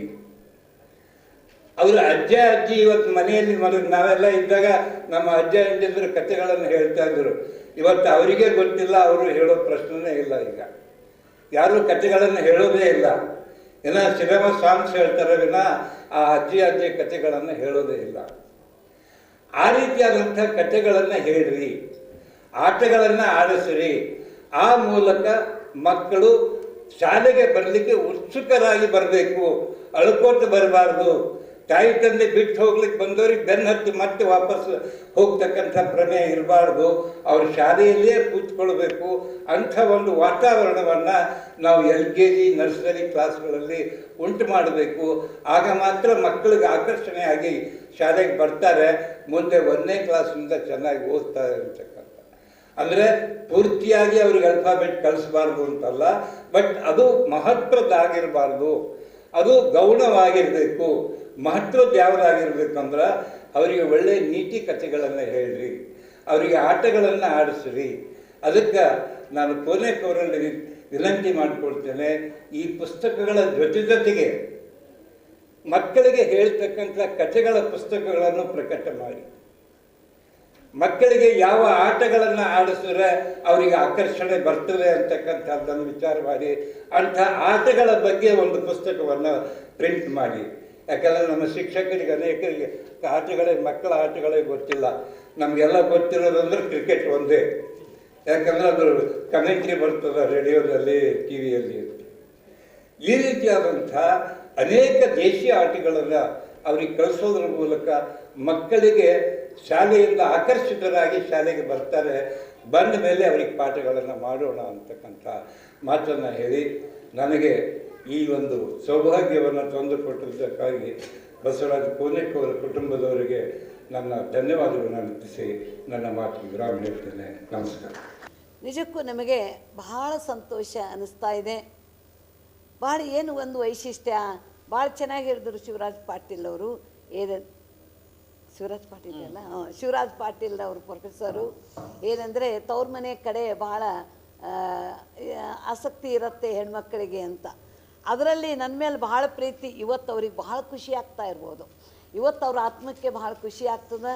ಯಾಕೆಂದರೆ ಅವರು ಶರಣಮೇಳ ಕಲ್ಯಾಣ ಪರ್ವ ಎಂದೂ ತಪ್ಪಿಸ್ಕೊಂಡಿಲ್ಲ. ಶರಣಮೇಳ ಫಸ್ಟ್ ನಡೆಯುವಾಗ ಹೇಗಿತ್ತು ಮತ್ತು ಆನಂತರ ಕಲ್ಯಾಣ ಪರ್ವ ನಡೆಯುವಾಗ ಹೇಗಿತ್ತು ಅಂದರೆ ಬೀದರ್ ಗುಲ್ಬರ್ಗದವ್ರಿಗೆ ನಾ ಏನು ಹೇಳಬೇಕಾಗಿಲ್ಲ, ನನಗಿನ್ನೂ ನೀವೇ ಚೆನ್ನಾಗಿ ಹೇಳ್ತೀನಿ ಹೆಂಗೆ ಕಾರ್ಯಕ್ರಮ ಇತ್ತು. ಆಮೇಲೆ ಒಂದು ಸುಮ್ಮನೆ ಶಾಂಪಲ್ ಉದಾಹರಣೆ ಹೇಳಿದರು. ನಮ್ಮ ಗುಲ್ಬರ್ಗ ಯೂನಿವರ್ಸಿಟಿಗೆ ಬಸವೇಶ್ವರ ಹೆಸರು ಇಡಬೇಕಾದ್ರೆ ಎಷ್ಟೊಂದು ಕಷ್ಟ ಆಯಿತು, ಎಷ್ಟೊಂದು ಶ್ರಮ ಆಯಿತು. ಅದಕ್ಕೆ ನಮ್ಮ ತಾಯಿ ಲಿಂಗೈಕ್ಯ ಬಸಮ್ಮ ಅವರು ಎಷ್ಟು ಸೇವೆಯನ್ನು ಸಲ್ಲಿಸಿದ್ರು ಅನ್ನೋದನ್ನು ವಿವರವಾಗಿ ಹೇಳಿದರು. ನಿಜಕ್ಕೂ ನಮಗೆ ಬಹಳ ಸಂತೋಷ ಅನಿಸುತ್ತೆ. ಅಲ್ಲಿ ಶರಣಮೇಳಕ್ಕೆ ಬಂದರೆ ಆಗಲಿ, ಕಲ್ಯಾಣ ಪರ್ವಕ್ಕೆ ಬಂದರೆ ಆಗಲಿ, ನಾವಿಲ್ಲಿ ಶರಣಮೇಳ ಪ್ರಚಾರಕ್ಕೆ ಬಂದರೆ ಆಗಲಿ, ಅಷ್ಟು ಆತ್ಮೀಯರು, ಅಷ್ಟು ಪ್ರೀತಿಯವರು. ಬಸವರಾಜ್ ಅವ್ರಿಗೆ ಗೊತ್ತಾಯಿತೋ ಇಲ್ಲೋ ಗೊತ್ತಿಲ್ಲ, ಆದರೆ ನಮಗೆಲ್ಲ ಪ್ರಸಾದ ಅದು ಇದು ಎಲ್ಲ ತಂದು ಕೊಡ್ತಾಯಿದ್ರು. ಅಂದಾಗ ಎಷ್ಟು ಪ್ರೀತಿ, ಎಷ್ಟು ಮಮತೆ. ಅವ್ರು ಹೇಳಿದ್ರಲ್ಲ ಅವ್ರ ಆರೋಗ್ಯ ಎಷ್ಟು ಚೆನ್ನಾಗಿದೆ ಅಂತಂದ್ರೆ ಇದಕ್ಕೆ ಕಾರಣ ಅವರೇ ಅಂತ. ನಿಜಕ್ಕೂ ನಾವೆಲ್ಲ ಹೋದಾಗಲೂ ಅದೇ ಥರ ಮಾಡಿ ಅವರೆಲ್ಲ ಪ್ರಸಾದವನ್ನು ಮಾಡಿಸ್ತಾಯಿದ್ರು. ನನಗೆ ಇವತ್ತು ಅವ್ರಿಗೆ ಎಷ್ಟು ಖುಷಿ ಆಗ್ತಾ ಇರ್ಬೋದು. ನಮ್ಮ ಮೇಲೆ ಬಹಳ ಪ್ರೀತಿ ಮಮತೆ ಇತ್ತು. ಅದಕ್ಕೆ ಒಂದು ಮಾತನ್ನು ಹೇಳ್ತಾರೆ, ಸತಿಪತೆಗಳೊಂದಾದ ಭಕ್ತಿ ಹಿತವಾಗಿಪ್ಪುದು ಶಿವಂಗೆ. ಮತ್ತು ನಾನೊಂದು ಯಾವುದು ಮನೆ ಮುಂದುವರಿಲಿಕ್ಕೆ ಸಾಧ್ಯ ಅಂತಂದರೆ, ಯಾವ ಅಡುಗೆ ಮನೆ ಚೆನ್ನಾಗಿ ಎಲ್ಲ ಕೆಲಸನೂ ವ್ಯವಸ್ಥಿತವಾಗಿ ನಡೀತದೆ. ನೀವು ನೋಡಿರ್ಬೇಕಾದ್ರೆ ಅಡುಗೆ ಮನೆ ಚೆನ್ನಾಗಿತ್ತು, ಅಪ್ಪ ಎಷ್ಟಾರ ಗಳಿಸ್ಲಿ, ಲಕ್ಷ ಗಳಿಸ್ಲಿ, ಕೋಟಿ ಗಳಿಸ್ಲಿ, ಎಷ್ಟಾರ ಗಳಿಸ್ಲಿ, ಅಡುಗೆ ಮನೆ ಚೆನ್ನಾಗಿರಲಿಲ್ಲ ಅಂದಾಗ ಆವಾಗ ಅಷ್ಟು ಸಾಮರಸ್ಯ ಬರಲಿಕ್ಕೆ ಸಾಧ್ಯವಿಲ್ಲ. ಹಾಗೆ ಅದಕ್ಕೆ ಉದಾಹರಣೆ ಯಾರ ಇದ್ದರೆ ನಮ್ಮ ತಾಯಿ ಬಸಮ್ಮ ಮತ್ತು ಬಸವರಾಜವರ ಒಂದು ಮನೆತನ ನಮ್ಗೆ ಅನಿಸ್ತಾ ಇದೆ. ನಾವಲ್ಲಿ ಬಂದರೆ ಇವರೇ ನಾವು ಭೇಟಿನೇ ನಾನು ನೋಡೇ ಇಲ್ಲ ಅವ್ರಿಗೆ ಜಾಸ್ತಿ. ನಾನು ಬಸಮ್ಮವರೇ ನಮಗೆ ಜಾಸ್ತಿ ಪರಿಚಯ, ಇವ್ರು ನಮಗೆ ಪರಿಚಯನೇ ಇದ್ದಿಲ್ಲ ಅಂದಾಗ, ಯಾಕೆ ಒಬ್ಬ ತಾಯಿ ಮನೆತನದಲ್ಲಿ ಹೇಗೆ ಮಕ್ಕಳನ್ನು ಜೋಪಾನ ಮಾಡಬೇಕು, ಅವ್ರ ಮಕ್ಕಳು ನೋಡಿದ್ರೆ ಗೊತ್ತಾಗತ್ತೆ ಅವರು ಎಷ್ಟು ಚೆನ್ನಾಗಿ ಹೆಸರಿಟ್ಟಿದ್ದು ಮತ್ತು ಅಲ್ಲಿ ಹೇಗೆ ಅವರಿಗೆಲ್ಲ ಸಂಸ್ಕಾರ ಕೊಟ್ಟರು. ಬಸವ ತತ್ವವನ್ನು, ಯಾವುದೇ ಒಂದು ತತ್ವ ಸಿದ್ಧಾಂತವನ್ನು ತಂದೆ ಅಳವಡಿಸ್ಕೊಂಡ್ರು ಅಂದರೆ ಮಕ್ಕಳಿಗೆ ಅದು ಬರುತ್ತೋ ಇಲ್ಲೋ ಗೊತ್ತಿಲ್ಲ, ಬರಲಿಕ್ಕೆ ಸಾಧ್ಯ ಇಲ್ಲ.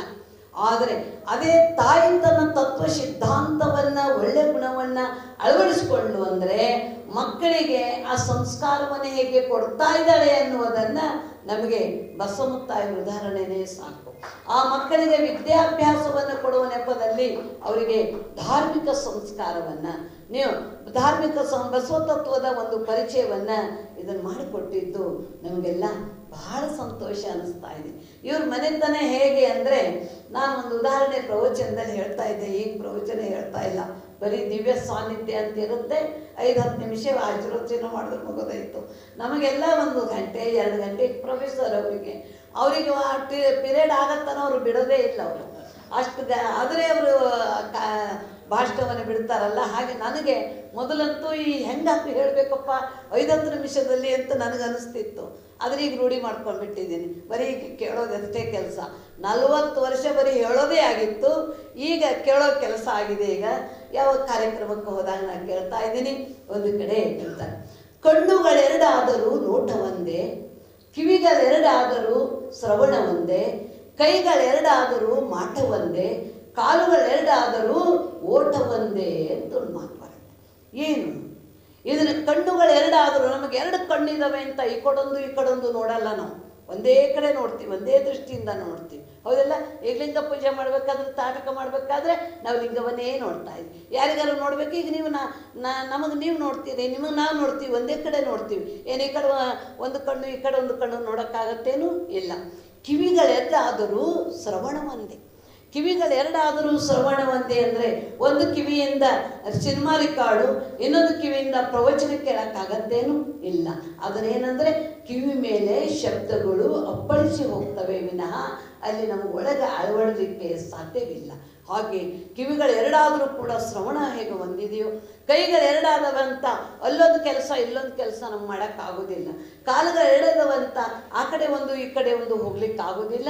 ಹಾಗೆ ಸತಿಪತಿಗಳಿಬ್ಬರು ಎರಡಾದರೂ ಕೂಡ ಅವ್ರು ಒಂದೇ, ಒಂದು ಕಣ್ಣಿದ್ದ ಹಾಗೆ, ಕೈ ಇದ್ದ ಹಾಗೆ, ಕಿವಿ ಇದ್ದ ಹಾಗೆ ಈ ಸಂಸಾರದ ಒಂದು ಬಂಡಿಯನ್ನು ನಡೆಸ್ಕೊಂಡು ಹೋಗ್ಬೇಕು.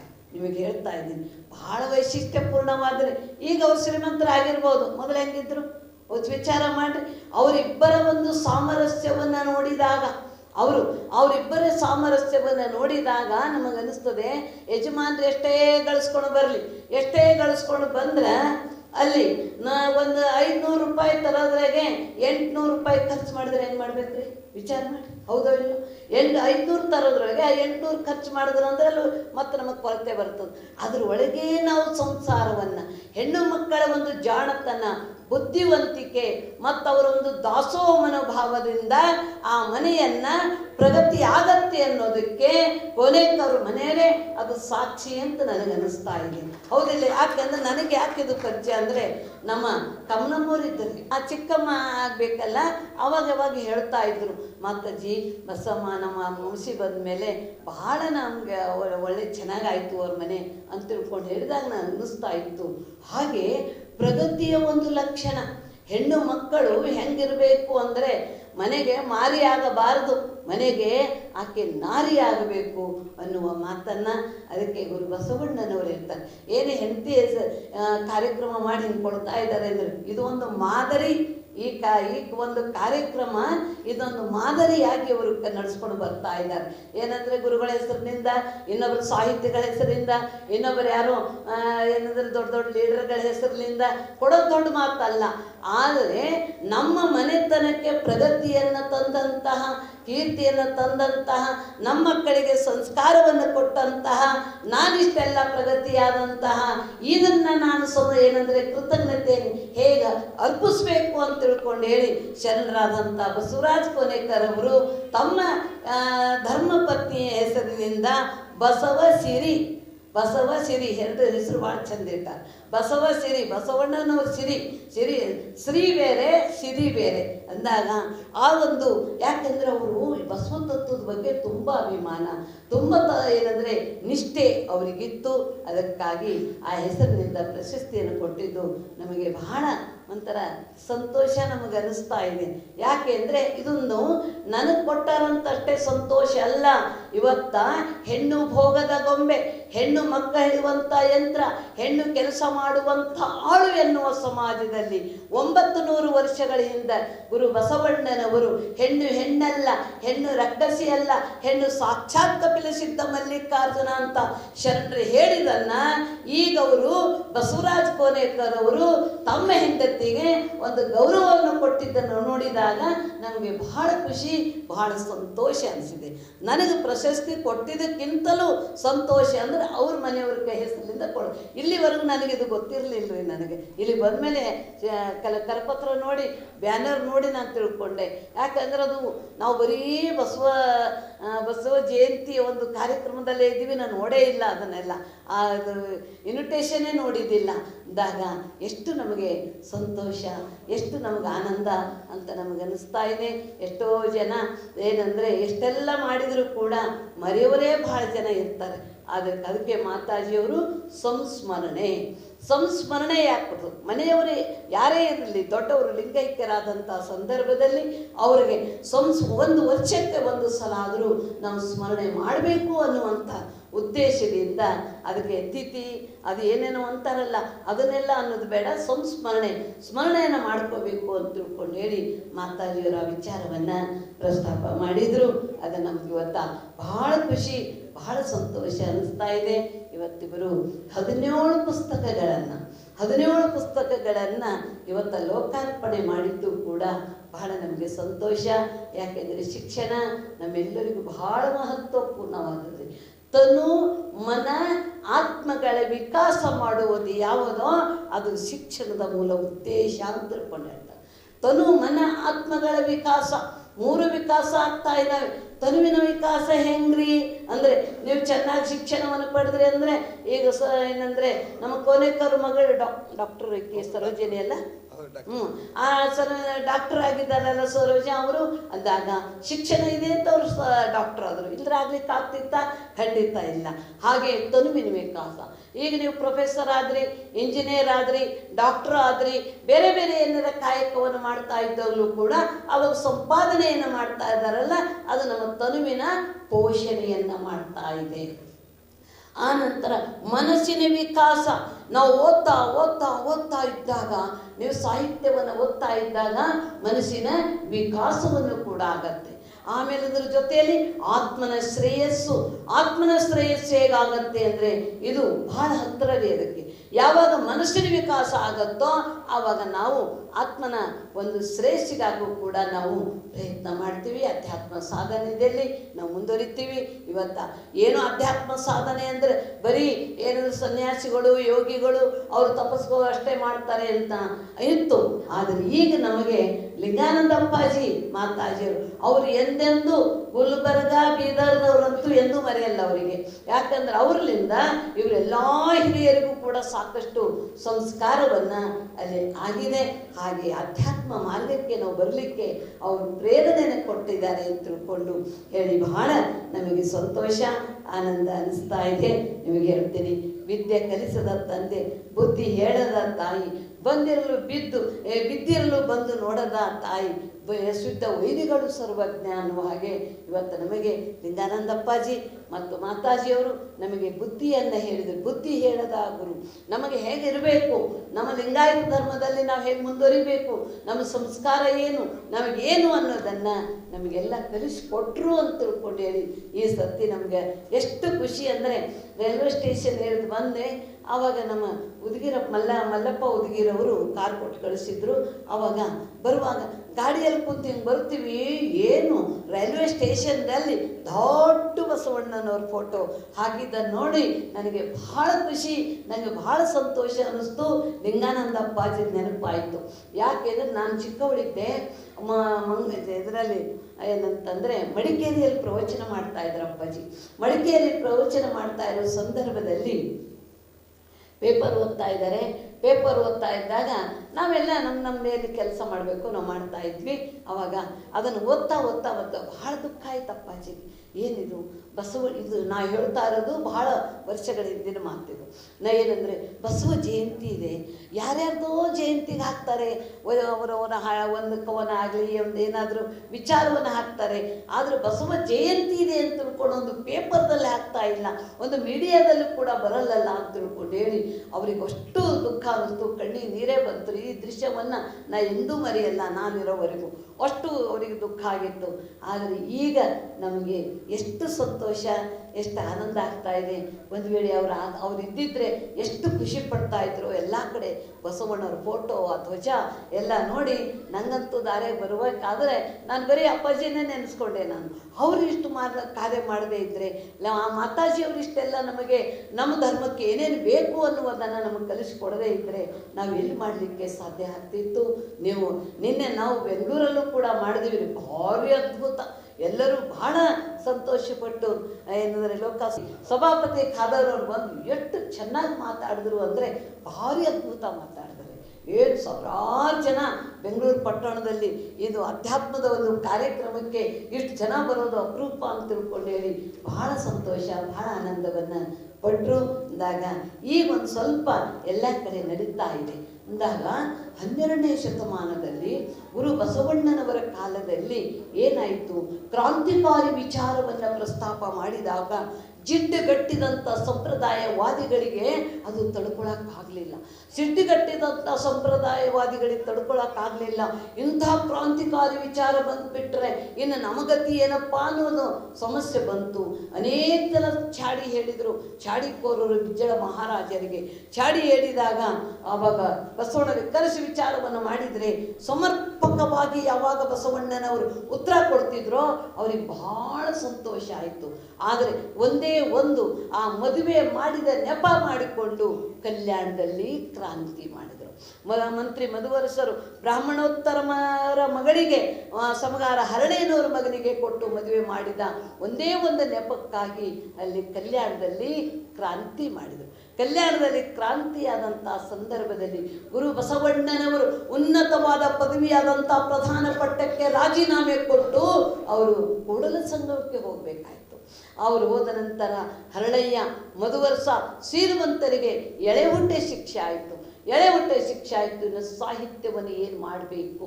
ವಯೋವೃದ್ಧಳಾದಂಥ ನಾಗಲಾಂಬಿಕೆ ಚಿನ್ಮಯ ಜ್ಞಾನಿ ಚನ್ನಬಸವಣ್ಣ, ಕೇವಲ 24 ವರ್ಷದ ಚನ್ನಬಸವಣ್ಣ, ಆ ತತ್ವನಿಷ್ಠರಾದಂಥ ಮಡಿವಾಳ ಮಾಚಿದೇವರು ವಿಚಾರ ಮಾಡಿದ್ರು, ನಾವೇನು ಮಾಡೋಣ, ಹೇಗೆ ಮಾಡೋಣ ಅಂದರೆ ಸಂಪ್ರದಾಯವಾದಿಗಳ ವಿಚಾರವನ್ನು ಇವರು ಶರಣರು ಬದುಕೊಂಡ್ರು ಬದುಕೊಳ್ಳಿ, 2 ವರ್ಷ 20 ವರ್ಷ 40 ವರ್ಷ 50 ವರ್ಷ ಬದುಕ್ತಾರೆ, ಬದುಕೊಳ್ಳಿ. ಆದರೆ ಅವರು ಬರೆದಂಥ ಸಾಹಿತ್ಯವನ್ನು ಸುಟ್ಟು ಬಿಡಬೇಕು, ಸುಟ್ಟು ಬಿಟ್ಟಿವಿ ಅಂದರೆ ಇದು ನಾಶ ಆಗ್ಬಿಡತ್ತೆ ಈ ಧರ್ಮ ಅಂತ ತಿಳ್ಕೊಂಡು ಹೇಳಿ ಅವರು ವಿಚಾರ ಮಾಡಿದರು. ಈ ವಿಚಾರ ಅವರಿಗೆ ಗೊತ್ತಾದಾಗ ಏನು ಮಾಡಿದ್ರು ಗೊತ್ತಾ, ನಾವು ಪ್ರಾಣ ಕೊಟ್ಟರು ಚಿಂತೆ ಇಲ್ಲ, ನಮ್ಮ ರಕ್ತದ ಕಾಲುವೆ ಹರಿಸಿದ್ರು ಚಿಂತೆ ಇಲ್ಲ, ನಾವೀಗ ಏನು ಮಾಡಬೇಕು, ಈ ವಚನ ಸಾಹಿತ್ಯವನ್ನು ನಾವು ಉಳಿಸೋಣ ಅಂತ ತಿಳ್ಕೊಂಡು ಸಂಕಲ್ಪ ಮಾಡಿದ್ರು ಶರಣರು. ಸಂಕಲ್ಪ ಮಾಡಿಕೊಂಡು ಅದನ್ನು ಸಾಹಿತ್ಯವನ್ನು ತೆಗೆದುಕೊಂಡು ಹೋದ್ರು. ಮುಂದೆ ಒಂದಾನೊಂದು ಕಾಲ ಬರ್ತದೆ, ಕ್ರಾಂತಿಕಾರಿ ಧರ್ಮ ಪ್ರಚಾರಗಳು ಹುಟ್ಟಿ ಬರ್ತಾರೆ, ಮತ್ತೆ ಈ ವಚನ ಸಾಹಿತ್ಯವನ್ನ ದೇಶ ವಿದೇಶದಲ್ಲಿ ಪ್ರಚಾರ ಆಗುತ್ತೆ ಅನ್ನುವ ಮಾತನ್ನ 1196ನೇ ಇಸ್ವಿಗೆ ಅವರು ಒಂದು ಸಂಕಲ್ಪವನ್ನು ಮಾಡಿಕೊಂಡಿದ್ರು. ಸಂಕಲ್ಪವನ್ನು ಮಾಡಿಕೊಂಡು ಮತ್ತೆ ನಾವು 770 ವರ್ಷಕ್ಕೆ ನಾವು ಬರ್ತೀವಿ ಅನ್ನುವಂಗೆ ಶರಣರು ಬಂದಾರೆ. ಹೆಂಗೆ ಪ್ರತ್ಯಕ್ಷವಾಗಿ ನಿಮ್ಮ ಮುಂದೆ ಬಂದು ನಿಲ್ಲಬೇಕೇನವರು, ಆವಾಗ ಹೇಗೆ ಬಂದಾರೆ, ಅವರು ಸಾಹಿತ್ಯದ ಮೂಲಕ, ಅವರ ಪ್ರಚಾರದ ಮೂಲಕ ಅವ್ರಿಗೆ ಬರ್ತಾ ಇದ್ದಾರೆ. ಅವ್ರು ಹೇಳಿದ ಹಾಗೆ ನಾಡಿನಾದ್ಯಂತ ಪ್ರಚಾರ ನಡೀತಾ ಇದೆ. ನಾಡಿನಾದ್ಯಂತ ಪ್ರಚಾರ ಇರಬೇಕಾದ್ರೆ ಮಹಾತ್ಮ ಗಾಂಧೀಜಿಯವರು ನಮ್ಮ ಕರ್ನಾಟಕಕ್ಕೆ ಬಂದರು. ಬೆಳಗಾವಲ್ಲಿ 1924ನೇ ಇಸ್ವಿ ಕಾಂಗ್ರೆಸ್ ಅಧಿವೇಶನ ಕಾರ್ಯಕ್ರಮ ಬೆಳಗಾವಲ್ಲಾಯಿತು. ಬೆಳಗಾವಲ್ಲಾದಂಥ ಸಂದರ್ಭದಲ್ಲಿ ಅವರು ಬಂದಿದ್ರು, ಬಹಳ ಖುಷಿಯಿಂದ ಬಂದರು.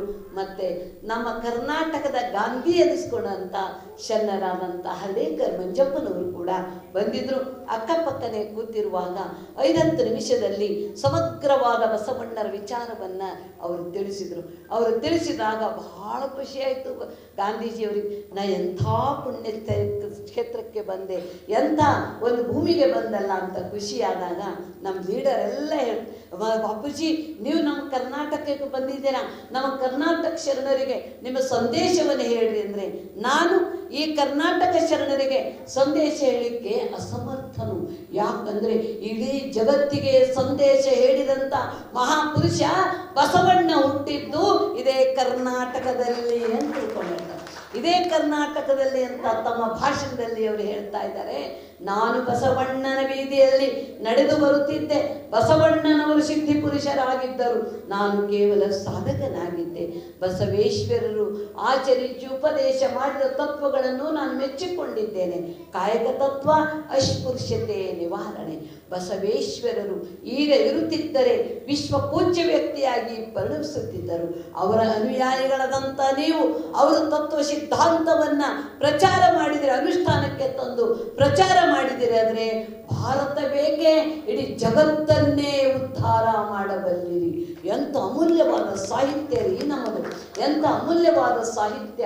ಈ ಸಾಹಿತ್ಯವನ್ನು ಓದುವಂಥ ಒಂದು ಏನಂದರೆ ರೂಢಿಯನ್ನು ನಾವು ಮಾಡ್ಕೋಬೇಕು. ನಿನಗೆ ಖಾದರ್ ಅವರು ಅದೇ ಹೇಳಿದರು ನೋಡ್ರಿ, ಇಸ್ಲಾಂ ಬಂಧುಗಳು ಅವರು ಕುರಾನ ಓದ್ತಾರೆ, ಮಕ್ಕಳಿಗೆಲ್ಲ ನೀವು ಕುರಾನ್ ಓದಲೇಬೇಕು ಅಂತ ಅವ್ರು ಕಲಿಸ್ಕೊಡ್ತಾರೆ. ಇವತ್ತು ಕ್ರೈಸ್ತರು ಬೈಬಲ್ ಓದಲೇಬೇಕು ಅಂತ ಕಲಿಸ್ಕೊಡ್ತಾ ಇದ್ದಾರೆ. ಆದರೆ ನೀವು ಎಷ್ಟು ಜನ ವಚನ ಸಾಹಿತ್ಯ ಓದ್ರಿ ಅಂತ ಮಕ್ಕಳಿಗೆ ನೀವು ಕಲಿಸ್ಕೊಡ್ತೀರಿ? ಎಷ್ಟು ಚಂದ ಅವ್ರು ಕೇಳಿದ್ರು ಅಂತಂದರೆ ಅವಾಗ ನೀವೆಷ್ಟು ಜನ ಕಲಿಸ್ಕೊಡ್ತಾ ಇದ್ದೀರಿ? ನೀವು ಕೂಡ ನಿಮ್ಮ ಮಕ್ಕಳಿಗೆ ವಚನ ಸಾಹಿತ್ಯವನ್ನು ಓದುವಂತಹ ಒಂದು ರೂಢಿಯನ್ನು ನೀವು ಹಾಕ್ಕೊಡ್ರಿ. ನಿಮ್ಮ ತತ್ವ ಸಿದ್ಧಾಂತವನ್ನು ನಿಮ್ಮ ಮಕ್ಕಳಿಗೆ ಏನು ಕಲಿಸ್ರಿ ಅಂತ ತಿಳ್ಕೊಂಡು ಹೇಳಿ ಬಹಳ ಚೆನ್ನಾಗಿ ಹೇಳಿದರು. ಹಾಗೆ ಏನೆಂದರೆ ನಮ್ಮ ತಾಯಿ ಬಸಮ್ಮವರು, ಲಿಂಗೈಕ್ಯ ಬಸಮ್ಮ ತಾಯಿಯವರು ತಮ್ಮ ಮಕ್ಕಳಿಗೆ ಒಳ್ಳೆ ಸಂಸ್ಕಾರವನ್ನು ಕೊಟ್ಟಿದ್ದು ನಮಗೆ ಬಹಳ ಸಂತೋಷ, ಆನಂದ ಅನ್ನಿಸ್ತದೆ. ತಾಯಿ ಮೊದಲು ಗುರು ಹೇಗಾಗ್ತಾಳೋ ಮನೆಗೆ ಸಂಸ್ಕಾರ, ವಿದ್ಯೆ ಎಲ್ಲವನ್ನು ಕೊಟ್ಟಂತ ತಾಯಿಗೆ ಆ ಮಕ್ಕಳೆಲ್ಲ ಕೃತಜ್ಞತೆ ಅರ್ಪಿಸ್ಬೇಕು. ಯಜಮಾನರು ಕೂಡ ಕೃತಜ್ಞತೆ ಅರ್ಪಿಸ್ಬೇಕು ಅಂತವರೆಲ್ಲ ಒಂದು ಕಮಿಟಿ ಮಾಡಿಕೊಂಡು ಇದನ್ನು ಮಾಡಿದ್ದು ನಮಗೆ ಈ ಸಂಸ್ಮರಣಾ ಕಾರ್ಯಕ್ರಮ. ಬರೀ ಸಂಸ್ಮರಣಾ ಕಾರ್ಯಕ್ರಮ ಅಂದರೆ ಅದನ್ನಷ್ಟೇ ಉಳಿದು ಹೋಗ್ತಿತ್ತು. ಆದರೆ ಅದರ ಜೊತೆನೇ ಏನಂದರೆ ಒಂದು ಬಸವಣ್ಣನವರ ಹೆಸರಿಂದ, ಅವರ ಹೆಸರು ಹೆಂಗೋ ಬಸಮ್ಮನ ತಾಯಿನೇ ಬಸವರ ಎದ್ದಿತ್ತು, ಇವ್ರ ಹೆಸರು ಬಸವರಾಜ್ ಇದೆ. ಅದು ನಮ್ಮ ಧರ್ಮಗುರು ಹೆಸರಿನಿಂದ ಬಸವಶ್ರೀ ಅನ್ನುವಂತಹ ಒಂದು ಪ್ರಶಸ್ತಿನೂ ಕೂಡ ಕೊಟ್ಟಿದ್ದು ನಮಗೆ ಬಹಳ ಒಂಥರ ಇದನ್ನು ಪ್ರಾರಂಭ ಮಾಡಿದ್ದು ಬಹಳ ಸಂತೋಷ, ಆನಂದ ಅನಿಸ್ತದೆ. 12 ವರ್ಷ ಆಯಿತು ಲಿಂಗೈಕ್ಯರಾದ ಒಂದು ಪಟ್ಟ ಆಯಿತು ಅಂತ ಹೇಳಿದ್ರಲ್ಲ ಪಾಟೀಲರು, ಹಾಗೆ 12 ವರ್ಷಕ್ಕೆ ಒಂದು ಪಟ್ಟ. ಅದು ಎಂಥ ವೈಶಿಷ್ಟ್ಯಪೂರ್ಣವಾದ್ದು. ಯಾವುದೇ ಒಂದು ಸನ್ಯಾಸ ಜೀವನದಲ್ಲಿ ಒಂದು ವಿಶೇಷವಾಗಿ ನಾವು ಸಾಧನೆಯನ್ನು ಮಾಡ್ತಾ ಇದ್ದಾಗ 12 ವರ್ಷಕ್ಕೆ ಒಂದು ಪಟ್ಟ ಅಂತದ, ಅದು ನನಗೆ ಬರಬೇಕಾದ 12ನೇ ವರ್ಷಕ್ಕೆ. ಮತ್ತು ಅದ್ರ 8ನೇದಾ? ಈಗ 8 ಮುಗಿದು ಈಗ ಇದು 7 ಮುಗಿದು ಈಗ 9ನೇ ಪ್ರಶಸ್ತಿಯನ್ನು ಇದು ಕೊಡ್ತಾ ಇದ್ದು ನಮಗೆ ಬಹಳ ಸಂತೋಷ, ಬಹಳ ನಮಗೆ ಆನಂದ ಅನ್ನಿಸ್ತಾ ಇದೆ. ಅವರಿಗೆಲ್ಲ ಧನ್ಯವಾದವನ್ನು ತಿಳಿಸಿದಾಗ ಇಷ್ಟು ಒಂಥರ ವಿಶೇಷವಾಗಿ ಒಂದು ಮಹತ್ವಪೂರ್ಣ ಇಂಪಾರ್ಟೆಂಟ್ ಎಲ್ಲ ಲೀಡರ್ಸ್ಗಳನ್ನು ಕರೆಸಿದಂಗೆ ನೀವು ಕರೆಸಿ ಎಲ್ಲ ಇಂಪಾರ್ಟೆಂಟ್ ಜನರಿಂದ ಕರೆಸಿ ಈ ಕಾರ್ಯಕ್ರಮ ಮಾಡ್ತಾ ಇದ್ದೀರಿ. ಇದನ್ನು ಉತ್ತರೋತ್ತರವಾಗಿ ಬೆಳೀಲಿ ಅಂತ ತಿಳ್ಕೊಂಡಿರಿ. ಹಾರೈಸಿ ನಾನು 2 ಮಾತುಗಳನ್ನು ನಾನು ಮುಗಿಸ್ತಾ ಇದ್ದೀನಿ. ಬಸವ ಪ್ರಕಾಶನ ಕಲಬುರಗಿ ಸಂಸ್ಥಾಪಕರು ಹಾಗೂ ಬಸವ ತತ್ವ ಆರಾಧಕರು ಪ್ರಚಾರಕರು ಆಗಿರ್ತಕ್ಕಂಥ ಲಿಂಗೈಕ್ಯ ಶರಣೆ ಬಸಮ್ಮ ಬಿ ಕೊನೆಕರವರ 12ನೇ ಪುಣ್ಯ ಸ್ಮರಣಾರ್ಥವಾಗಿ ನೀಡತಕ್ಕಂಥ ರಾಜ್ಯ ಮಟ್ಟದ ಬಸವಸಿರಿ ಪ್ರಶಸ್ತಿ ಪ್ರದಾನ ಸಮಾರಂಭ ಹಾಗೂ ಕಾಯಕ ದಿನಾಚರಣೆ ಜೊತೆಗೆ 17 ಪ್ರೀ ಪ್ರೈಮರಿ ಕೃತಿ ಲೋಕಾರ್ಪಣೆ ಸಮಾರಂಭದ ದಿವ್ಯ ಸಾನ್ನಿಧ್ಯವನ್ನು ವಹಿಸಿಕೊಂಡು ಜೊತೆಗೆ ಬಸವಸಿರಿ ಪ್ರಶಸ್ತಿಯನ್ನು ಸ್ವೀಕರಿಸಿ ಈ ಕಾರ್ಯಕ್ರಮದಲ್ಲಿ ಭಾಗವಹಿಸಿ ಬಹಳ ಅರ್ಥಪೂರ್ಣವಾಗಿ ಆಶೀರ್ವಾದ ವಚನ ಮಾಡಿರ್ತಕ್ಕಂಥ ಪರಮ ಪೂಜ್ಯ ಡಾಕ್ಟರ್ ಗಂಗಾ ಮಾತಾಜಿಯವರಿಗೆ ಪ್ರಕಾಶನದ ವತಿಯಿಂದ ಹಾಗೂ ತಮ್ಮೆಲ್ಲರ ವತಿಯಿಂದ ಕೊನೆ ಕುಟುಂಬದವರ ವತಿಯಿಂದ ಹಾಗೂ ಅನಂತ ಶರಣಾರ್ಥಿಗಳು. ಹಾಗೆ ಈ ಕಾರ್ಯಕ್ರಮದಲ್ಲಿ ಕೃತಿಗಳನ್ನು ಕುರಿತು ಪರಿಚಯ ಮಾಡಿರ್ತಕ್ಕಂಥ ಜ್ಞಾನಸಾಗರ ವಿದ್ಯಾಪೀಠ ಸಂಸ್ಥಾಪಕರಾದ ಶ್ರೀ ಗಂಗಾಧರ ಎಸ್ ದೇಸಾಯಿ ಅವರಿಗೂ ಹಾಗೂ ಪ್ರಕಾಶನ ಸಂಸ್ಥೆಯ ಹಿರಿಯ ಸದಸ್ಯರು, ಸಾಹಿತಿಗಳು, ಚಿಂತಕರು ಆಗಿರ್ತಕ್ಕಂಥ ಪ್ರೊಫೆಸರ್ ಶಿವರಾಜ್ ಪಾಟೀಲ್ ಅವರಿಗೆ ಅನಂತ ಧನ್ಯವಾದಗಳು. ಹಾಗೆ ಹಿರಿಯರು ಶರಣಜೀವಿಗಳು ಆಗಿರ್ತಕ್ಕಂಥ ಶ್ರೀಯುತ ಅಪ್ಪಾರಾವ್ ಅಕಾಣಿ ಸರ್ ಅವರಿಗೂ ಕೂಡ ಈ ಕಾರ್ಯಕ್ರಮದ ಪರವಾಗಿ ಅನಂತ ಧನ್ಯವಾದಗಳು. ಈ ಕಾರ್ಯಕ್ರಮದ ಘನ ಅಧ್ಯಕ್ಷತೆಯನ್ನು ವಹಿಸಿಕೊಂಡು ಜೊತೆಗೆ ಪ್ರತಿ ವರ್ಷವೂ ಕೂಡ ಅವರ ಪತ್ನಿಯನ್ನು ಸ್ಮರಿಸಿಕೊಳ್ಳುವುದರ ಜೊತೆಗೆ ನಾಡಿನ ಸಾಧಕ ಮತ್ತು ಶರಣ ತತ್ವವನ್ನು ಆಚರಣೆಯನ್ನು ಮಾಡ್ತಕ್ಕಂಥ ಪ್ರಚಾರವನ್ನು ಮಾಡ್ತಕ್ಕಂಥ ಸಾಧಕರನ್ನು, ಮಹಾತ್ಮರನ್ನು, ಪುಣ್ಯಜೀವಿಗಳಿಗೆ ಈ ಪ್ರಶಸ್ತಿ ಪ್ರದಾನ ಸಮಾರಂಭವನ್ನು ಬಹಳ ಅರ್ಥಪೂರ್ಣವಾಗಿ ಏರ್ಪಡಿಸುತ್ತಾ ಜೊತೆಗೆ ಈ ಕಲ್ಯಾಣ ಕರ್ನಾಟಕದ ಶ್ರೇಷ್ಠ ಪ್ರಕಾಶಕರಾಗಿ ನಮಗೆಲ್ಲರಿಗೂ ಮಾರ್ಗದರ್ಶಕರಾಗಿರ್ತಕ್ಕಂಥ ಡಾಕ್ಟರ್ ಬಸವರಾಜ್ ಕೊನೆಕ್ ಸರ್ ಅವರಿಗೂ ಕೂಡ ಈ ಕಾರ್ಯಕ್ರಮದ ಪರವಾಗಿ ಅನಂತ ಧನ್ಯವಾದಗಳು. ಹಾಗೆ ಈ ಕಾರ್ಯಕ್ರಮದಲ್ಲಿ ಭಾಗವಹಿಸಿರ್ತಕ್ಕಂಥ ಎಲ್ಲ ಸಾಹಿತಿಗಳಿಗೂ, ಹಿರಿಯ ಜೀವಿಗಳಿಗೂ, ಮಾಧ್ಯಮದ ಮಿತ್ರರಿಗೂ, ಕುಟುಂಬದ ಎಲ್ಲ ಸದಸ್ಯರಿಗೂ ಕೂಡ ಅನಂತ ಧನ್ಯವಾದಗಳು. ತಾವೆಲ್ಲರೂ ಪ್ರಸಾದವನ್ನು ಸ್ವೀಕಾರ ಮಾಡಿ ಹೋಗಬೇಕಾಗಿ ತಮ್ಮಲ್ಲಿ ವಿನಂತಿಯನ್ನು ಕೇಳ್ತೀನಿ.